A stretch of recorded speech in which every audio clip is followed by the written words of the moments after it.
kulanti wacan daawadayaal halkan waa dhanka wararka kuna soo dhawaada wararkii ugu dambeeyay ee xaaladda dalka.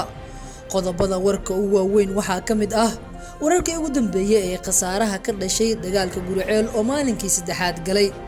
ciidamo hor leh oo si gaar ah u tababaran oo dawladda Soomaaliya ay ka daabushay Muqdisho kuna sii jeedo Guriceel. Sheekh Mukhtaar Robow Cali Abu Mansuur oo si kadis ah ula kulmay madaxweyne Farmaajo maxay ka wada hadleen maxaa saddex maray. warkan ayaad ku daawan doontaan iyo banaanbaxyo waaweyn oo Muqdisho isqabsaday kuwaas oo looga soo horjeedo dagaalka ka socda magaalada Guriceel. inta aan warka bilaaban haddii aad nagu cusub tahay waxaan ka codsanayaa inaad nagu soo biirto oo subscribe aad noo saarto si mar walba aad u heshid wararkii ugu dambeeyay ee xaaladda dalka iyo sidoo kale akhbaaraadka caalamka. ha iloobin in muuqaalkan aad like saarto mahadsanid.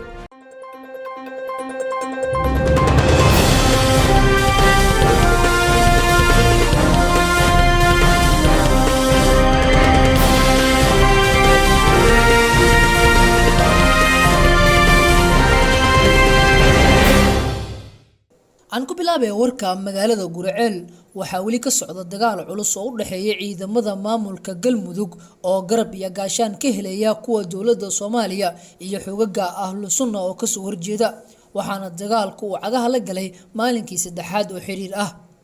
wararkan ka helayna Guriceel ayaa sheegaya in maanta dagaalku uu ka socdo dhinaca waqooyi ee magaalada Guriceel gaar ahaan halka loo yaqaano dhanka jaamacadaha oo ka tirsan Guriceel. labada dhinac ayaa dagaalkooda maanta waxa uu yahay mid goos ah iyo madaafiic la isku tuurtuurayo oo la isugu jawaabayo waxaana wali qaybo ka mid ah magaalada Guriceel laga maqlayaa jug aad u culus iyo rasaas ay isweydaarsanayaan labada dhinac oo wali is horfadhiya. dagaalka haatan ka socda magaalada Guriceel dhanka dawlad goboleedka Galmudug iyo dawladda Soomaaliya waxaa ciidamadooda hogaaminaya taliyaha guutada 15aad ee qaybta 12aad ee ciidanka xoogga dalka General Mas'uud Maxamed Warsame iyo taliyaha booliska gobolka Banaadir Farxaan Qaroole oo halkaasi u tagay si uu garab u siiyo ciidamada dawladda ee dagaalka kula jira kuwa Ahlus Sunna. intii uu socday dagaalka oo sii dhaafaya maalinkii saddexaad waxa uu galaaftay askar aad u fara badan iyo saraakiil labada dhinac ah. sidoo kale dad shacab ah oo waxba aan galabsan ayaa waxyeelo ka soo gaartay muddadii uu dagaalkan socday. Ahlus Sunna ayaa dhankeeda waxa ay wadaa guluf xoogan iyada oo ka faa'iideysanaysa fursadii ay siisay dawlad goboleedka Galmudug oo u sheegtay in waqti kooban ay uga baxaan magaalada Guriceel. waxay hadda haysataa fursad ay ku hub urursan karto waxaana ay sameeyeen in gurmad ay wacdaan oo magaalada ay ku soo daabulaan ciidamo cusub oo taabacsan Ahlus Sunna iyada oo sidoo kale Ahlus Sunna ay fursad u heshay in askartii ka dhaawacantay ay kala baxaan aaga dagaalka uu ka socdo. dhinaca kale magaalada Guriceel waqtigan waa mid haawanaysa waxaana laga yaabaa in dagaalka uu fooda la sii galo maalinkii afraad oo hadda saacado kooban ay naga xigaan waxaana xiran goobaha ganacsiga iyo sidoo kale goobihii waxbarashada. dhammaan ma jiro wax ganacsi oo ka socda waqtigan magaalada Guriceel iyadoo inta badan qoysaskii deganaa halkaasi ay horay uga barakaceen. Guriceel oo ah magaalo ganacsiga caan ku ah ayaa xudun u noqotay xiisada ka taagan gobolka Galgaduud gaar ahaan magaalada Guriceel taasoo u dhaxaysa ciidamada Ahlus Sunna wal Jameeca iyo sidoo kale ciidanka maamulka Galmudug oo garab xoogan ka helaya kuwa dawladda federaalka ah ee Soomaaliya. isla wararka dagaalka Guriceel ayaan ku guda jirnaa dawladda Soomaaliya oo ay ka go'an tahay inay cagta mariyaan Ahlus Sunna ayaa ciidamo aad u fara badan ka daabushay magaalada Muqdisho kuwaas oo ka qayb noqon doona dagaalka ka socda Guriceel oo sii galaya maalinkiisii afraad. ciidankan ayaa lagu arkayay iyagoo gaaf wareegaya guud ahaan wadooyinka waaweyn ee magaalada Muqdisho kuwaasoo la isugu ururinaya halkaas waxaana ciidamadan ay isugu jiraan ciidamada kumaandoosta Gorgor booliska sida gaarka ah u tababaran ee Haramcad. waxaa la arkay diyaarada waaweyn oo looga qaadaya garoonka Aadan Cadde Airport ee caasimadda Soomaaliya ee Muqdisho waxayna ciidankan ku sii jeedaan Guriceel halkaas oo ay doonayaan in dagaalka ay ka sii wadaan si ay u soo afjaraan xogaga Ahlus Sunna wal Jameeca. dadka falanqeeya siyaasadda Soomaaliya ayaa dagaalkan ku tilmaamay inuu yahay mid aan natiijo fiican u lahayn dadka Soomaaliyeed maadaama dadka isdagaalaya ee isdilaya ay yihiin kuwa walaalo ah oo laba shaar soo kala xirtay. waxayna dadkan door bidayaan in dagaalka loo weeciyo dhanka al-shabaab halkaasna lagu qaado guluf colaadeed oo aad u xoogan oo talooyinka ay soo jiidanayaan dadka wax ku qora baraha bulshada si weyn u falanqeeya arrimaha siyaasadda Soomaaliya. waxay sidoo kale tala ahaan ku soo jeediyeen in wada hadal lagu dhameeyo arinta u dhaxaysa ahlu sunna iyo sidoo kale dowlad goboleedka Galmudug.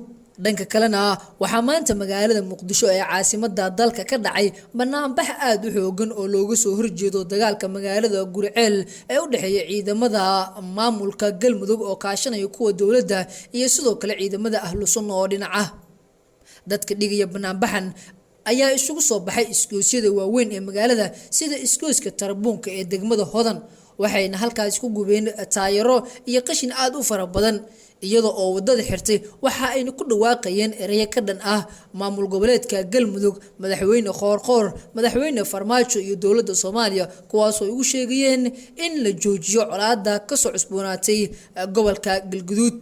banaanbaxyaasha u badnaa haween ayaa waxa ay ku dhawaaqayeen ereyo ka dhan ah dagaalka socda iyo khasaaraha ka dhashay dhiig sokeeye dooni mayno iyo ereyo kale ay ku dhawaaqayeen waxayna sheegeen in ay aad iyo aad uga xun yihiin waxa ka socda Gurceel oo waxay sheegeen in khasaaraha ugu badan uu soo gaarayo dadka shacabka ah oo hantidoodii la burburiyay sidoo kalena laftooda kala cararay magaalada Gurceel. waan arki doonaa wixii ku soo kordha xaaladda Gurceel halkan ayana daqiiqad kala socon doontaan insha Allah. markana haddii aan ku soo gabagabeeyo Sheekh Mukhtaar Robow Cali Abu Mansuur oo wali xabsi guri ugu jira dowladda Soomaaliya ayaa ka hadlay arrimo xasaasi ah kadib markii uu wareysi siiyay laanta afka Soomaaliga ee VOA-da. wareysigan ayuu waxa uga hadlay dhowr xaqiiqo oo dadka Soomaaliyeed ka qarsooneed iyo sidoo kale kulamo ay yeesheen isaga iyo madaxweyne Farmaajo oo sida uu sheegay Robow ay dhowr mar waji ka waji u kulmeen. haddaba mise jeer ay kulmeen Farmaajo iyo Robow. Mukhtaar Robow Cali Abu Mansuur ayaa waxa uu wareysigan ku sheegay in muddo 6 jeer ay kulmeen isaga iyo madaxweyne Maxamed Cabdullaahi Farmaajo kadib markii uu ka soo goostay kooxda Al-Shabaab. Mukhtaar Robow ayaa sheegay in aad uu hadal macaan yahay Farmaajo balse uusan lahayn wax ficil ah oo hore u dhaqaajinaya. ilaa iyo 6 mar baan wada kulanay aniga iyo Farmaajo waxaan ka wada hadalnay arrimo xasaasi ah. hadalkiisa aad ayuu u macaan badan yahay laakiin ma lahan wax fulin ah ayuu yiri Mukhtaar Robow oo xabsiga ka soo dhaxadlay. sidoo kale waxa uu tilmaamay in mar kale ay qadka taleefanka ku wada hadleen xilli uu ku sugnaa Koonfur Galbeed halkaas oo Mukhtaar Robow uu isku diyaarinayay inuu noqdo musharax u taagan hogaaminta maamulka Koonfur Galbeed Soomaaliya. dhinaca kale waxa uu soo hadal qaaday sheeko kale oo dhex martay isaga iyo Farmaajo isla waqtigaas waxa uu yiri waxa uu ii soo diray Allah u naxariistay ugaas Maxamed Weli oo ahaa ugaas aad loo yaqaan. waxa uu sheegay in uu fariin iga wada Farmaajo taleefanka aan ku wada hadalnay aniga iyo Farmaajo waxa uu ii sheegay in khalad uu dhacay lana doonayo in dib uu Muqdisho ugu soo laabto ayuu yiri Mukhtaar Robow oo wali xabsi ugu xiran dowladda Soomaaliya.